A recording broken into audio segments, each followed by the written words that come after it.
Welcome to Leaders in Cars Getting Coffee. And what else can you talk about when you sit in a DeLorean? Yes, about the past and the future of management. And our guest, Mark Klein, is a leader who brings the future. It's our responsibility to create workplaces and a work environment that our kids love. So I'm heading to the future. Enjoy the show.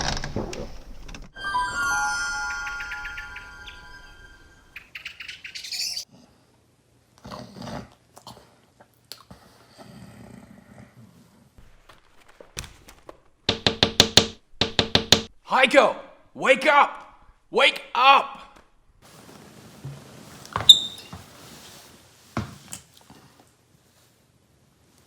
I need your help. The state of management is abysmal.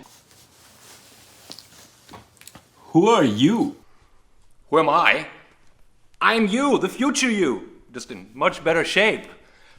I need you to go back in time, find the CEO of T-Mobile, Mark Klein, and fix this. The world depends on you. Go!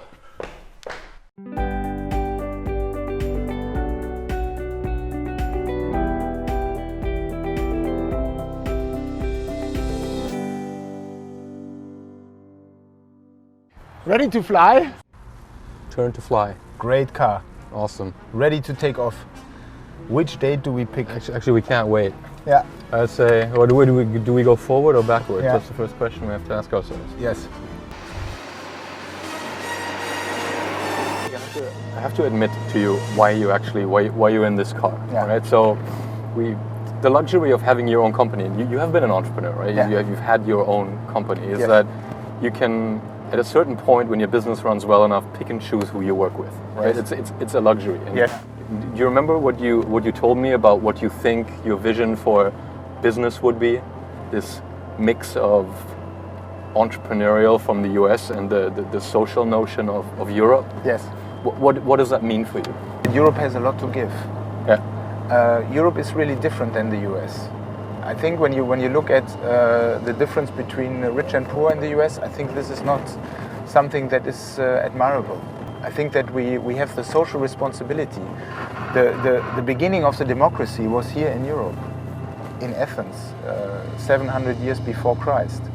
And there's a lot of value, and this social responsibility is in the mind of many people, where people really accept that the stronger supports the weaker. And with that, I believe you have a better life. Do you think we're the right generation to do it?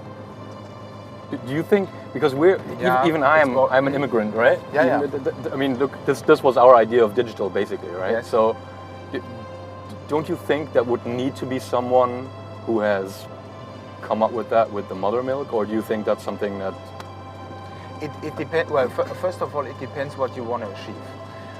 When it comes, and for me, there are two things that are happening. You see a lot of new companies getting up. Yeah. And they're the younger generation who basically grew up with all the opportunities and with the visions. I think for them it's easy to step into that. The question is always when you want to transform the existing companies Yeah. that basically consist of people like you and me or even older, Yeah. how do you take them with you? And there, I think our generation can play a very important role because we might be something like the interconnect. We have an understanding of what is going to be and a vision of how the future could look like. And we have still the ability of having experienced the past to really make the bridge. And that from my perspective could really be something where we might put our main effort in, of transforming existing organizations. But you have a phase when you will rebel against your parents, just because Yeah. they're your parents. It's natural. You grow up and whatever they do Yeah. sucks, and you rebel. And then they will go, as long as you put your feet under my table and I provide the food that Yeah. is here. And it's a little bit like that with Yes. the business model, Yes. no? Like, I understand that you're the new generation, you'll come up with the new cool shit. Yeah. Right now, I'm paying for this house, right? Yes. And as long as that is happening, you will respect me. Yeah.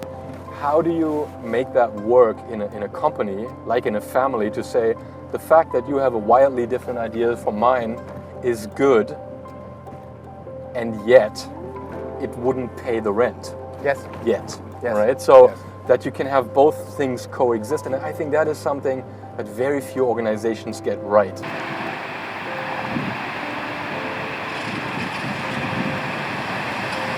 so to say, from my experience, I think you need to find the right balance of giving the framework and the vision, but also challenging the status quo of the organization.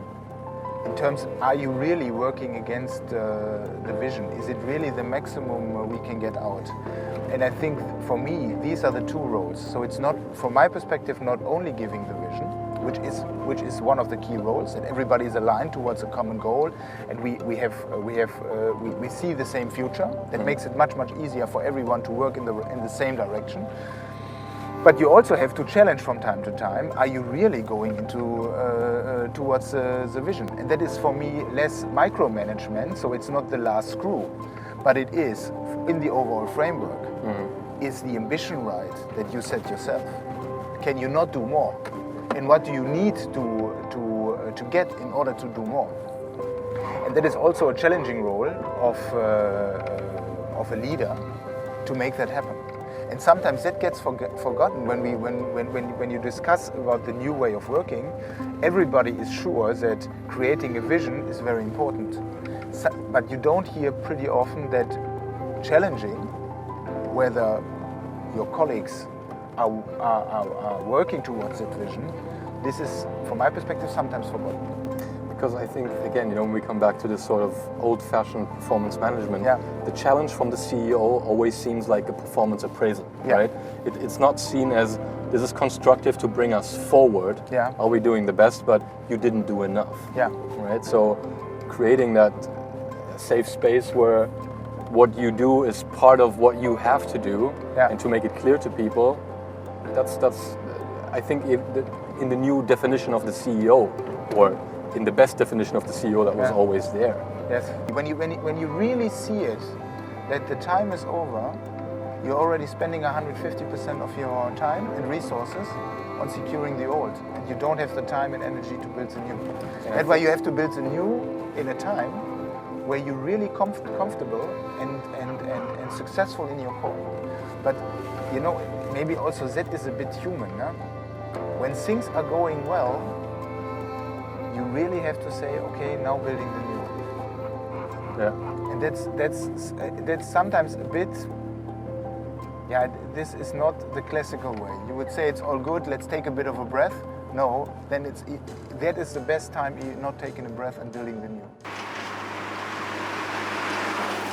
You saw how difficult it was to get this network logic, for example, into people's minds. What do you think is the big barrier in people's minds to migrate to that world?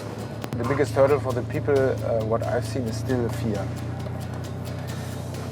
Can I really tell the truth? Can I really say when I'm unsatisfied? Can I really say that I don't like what's going on and I believe there's a better way? And the fear comes from I don't know if it's even past experiences where the people see when somebody is opening up and showing that he's limiting his career. So that there have been bad precedents of actually, I've taken the step and I got one for it. I've seen. I think many things are in the minds of the people, and it's their mental model. Even though if there hasn't been a precedent, so it didn't really happen, they think it would be like this. The fear of what could be. The fear of what could happen. And you have in your model when I tell my manager that I don't like his style, in the next promotion round or in the next thing, he will basically keep me away. And that honesty is not wanted in cooperation.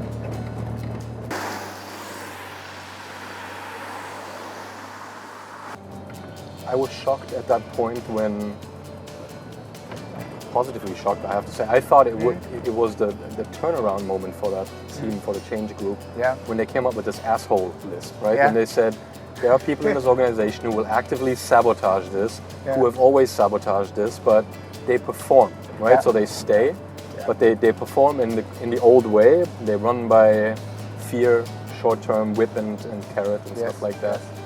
And if we don't rid ourselves of these people, then we can't do it, right? Immediately, as the words left their mouth, they even said the asshole list, right? They said, oh, we can't call it that. And actually, we can't do that. That's what we really need, but we can't definitely not do that. Yes. And we should definitely not call it the asshole list. Yes. Right? And you're like, okay, so you just said what you really need is this, and that's the one thing you definitely cannot do. Right? Yeah. Because I think what happened in their minds was, this is what we need, this is clear to us, shit, would I be on that list? Yeah. Yeah. I read this book, what was the future of work? We said we're basically living in a zombie world. How to survive in an organizational zombie world. Yeah, in a zombie world where people come to work, but they basically, when they enter, they already begin to think about what they do after work when spending 8 hours. And I believe that here we really have to do the switch and get the people engaged and empowered. But it's, for me, it's a question of where do you get your energy from? And how do you make then sure that the people get the energy of the results? Yeah. And see it. Yeah. And normally, honestly, it depends on the one heading HR and also being, so to say, report to the CEO, so that the CEO says, listen, I see you're doing a great job because things are transforming. Yeah. And you give at the end you give the credit. You have to give it. I believe in copy with pride. I believe it's a great thing because when you do it good in execution, the idea is one thing. The execution, how you do it and how you bring it really alive, that is what makes it. Maybe that is also my engineering thing, yeah. And where you say make it a perfect execution. Key element: honor the source. Yeah, yeah. Just like leaders in cars, you know, like we always try to shout out to Jerry Seinfeld and say, "You're the man," right? Yeah. And that is, and I think that is not a problem. That is not a problem. I'm at the end, it's a matter of success, not on personal pride. Yeah. I had the impression that what stands in the way of many people is say, I need to have invented it and it need to be really be traced back to me. Then it's great. That needn't be.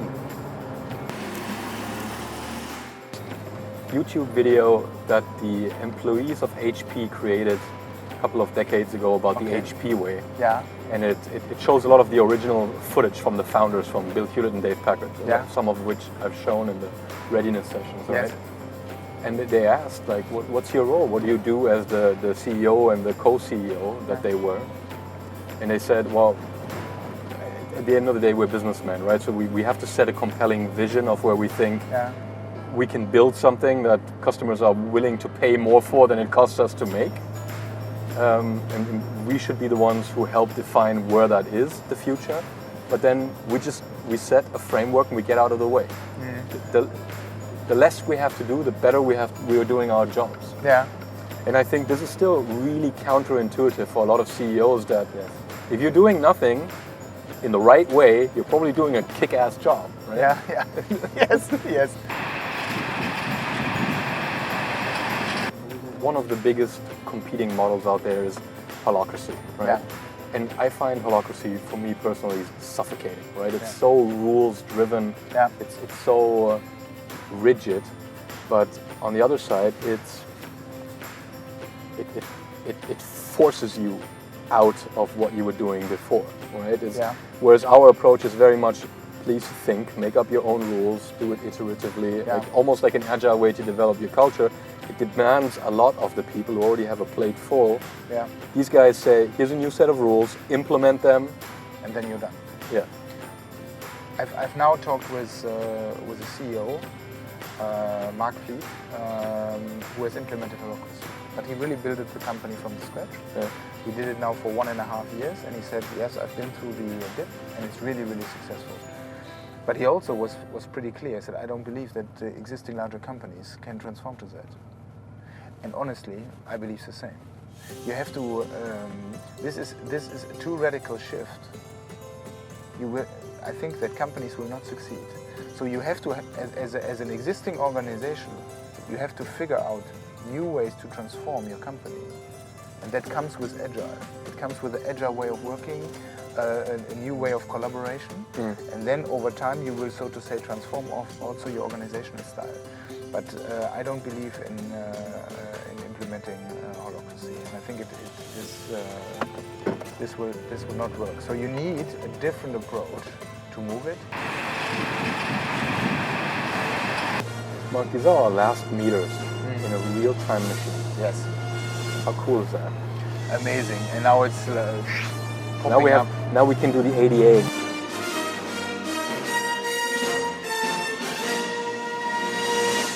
So tell me, we go back now to the day you started at T-Mobile. Yes. And you can walk in there and you can have a conversation with yourself. What do you tell yourself to say, hey, I've been through this adventure, here's my tip for you? Yes. What I would say to myself is get your targets right. Make sure that you have a 3-year story to tell, not a 1-year success story. I would say change the culture, but not via cultural transformation program, but via a really business problem that you tackle. And via the business problem, you change the culture. And be very much focused.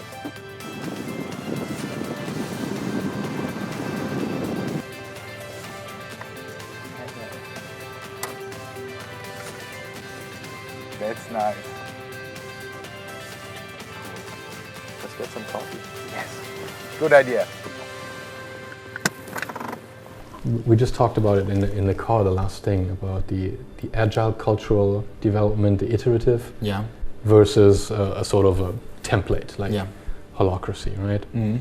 And I think it is so important to overestimate your team with this stairway approach, to say, I want you to vote for me, probably because you're not capable of it yet. But what we will learn from this process is so valuable. Just like with the weekly health status or something in network, to say, we're not capable of that and it is painful and that's why we have to do it. That is the challenge on the organizational model level. You know, I always wanted it to really start a weekly vlog, to really say, listen, I'm sharing my views, I'm sharing what happened. I didn't do it, but for sure at one time I will try it, because I believe that as a leader you can really take, right now with the new technology, the people with you. They can give you feedback, and that will take time. In the past it was, I believe this is the right way, now you're all running into the direction, and then silent. This for me is one of the reasons we chose the DeLorean for this episode. You know, a lot of what we're saying with the RH way is we give examples from 1948, 1952. Yeah. Just what you mentioned. You know, it's like with my workout plan. Either you go running today or you don't. Yeah. That's the difference that it is. The one thing that was at the basis of the HP way was that these guys did this management by walking around. Yeah. For half a day a week, they would just wander around the company or later whatever sites they had, engage with people, talk about what are you doing, how are you doing, get to know them. Yeah. Haphazardly just walk through and talk to people and help them with their jobs sometimes, or get their opinion on stuff they were doing as founders. No, that I would subscribe. It is, first of all, you really have to make up your mind that you say, I dedicate time for that. So I listen to the employees and clearly say what's important for you as a CEO. And then you can scale with technology. I did it. I did a few things, and they were really impactful. What I loved was your exchange with the employees. Yes. When you switch jobs with them, you swap jobs with them, right? That was such a powerful story that came up again and again. That is such a wow factor. The CEO swapped jobs, and I did the CEO job. Right? Yes. How did that idea come up? I think it came from the communication department. Really, they said, let's do a CEO for a day. Okay. And it was that people participate in the training. They could then also participate in becoming CEO for a day. And we also had a really public voting.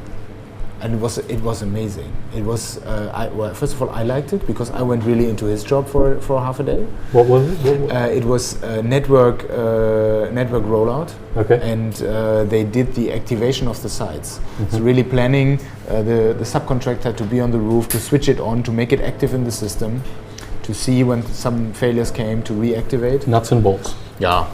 still at the computer, still have a dashboard, but very close to the core that we deliver as a company. Yeah? That was really the rollout planning was taking place there.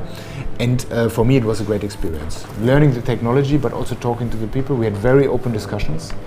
And it was also a signal to the company. You know? The same I did every 2 weeks an hour web care. And I really enjoyed it because you really get a view. When you do 1 hour web care, you work on Twitter and Facebook and answer questions of customers, you see what questions the customer has. So where are your processes not perfect?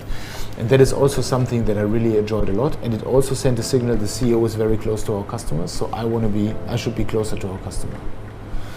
And these kind of things, I think it's really important for leadership to demonstrate what you want to see. And for me, the customer comes first. So when you say that, you should also show it. Did you have an exchange with that guy you did the swap with, the CEO swap? Yes, sure. Of his experience? Yes. How was that for him? Well, he said, it was a bit organized for me. Telecom called and they said, so are we selling? Yeah. No, that didn't happen. But it's always what if? I think he perceived it as quite easy. Yeah, it is. Which is funny when you say your job was hard. It's like yours was easy. Yeah. So we're taking the DeLorean 10 years into the future. Yes. And your son Ben is going to read an article about you in the FAZ. Yes. What would you be the most proud of that your son reads about you? That I was really able to change the perception of the insurance industry in Germany. That they really become much more customer oriented and really bringing out the good that an insurance does for the people. That they really see and recognize it, and that people love Ergo for their simplicity, for their customer friendliness, and that I, in that article, described the way, which was a very, very difficult, not an easy one, but which at the end succeeded. I think that's a perfect roundup for how we started with the mixture of entrepreneurial approach that an insurance needs, but also the social contract you have through an insurance. Yes. You are in a fantastic spot, I think, to come exactly through on that vision that you have, and wish you all the best of luck for it. Thank you very much. It's been an absolute pleasure having you for our coffees. Yes, it was a good coffee and a great discussion. Thank you, Heiko. Yes. And great car. Let's look at our time machine picked. one more time. Yes.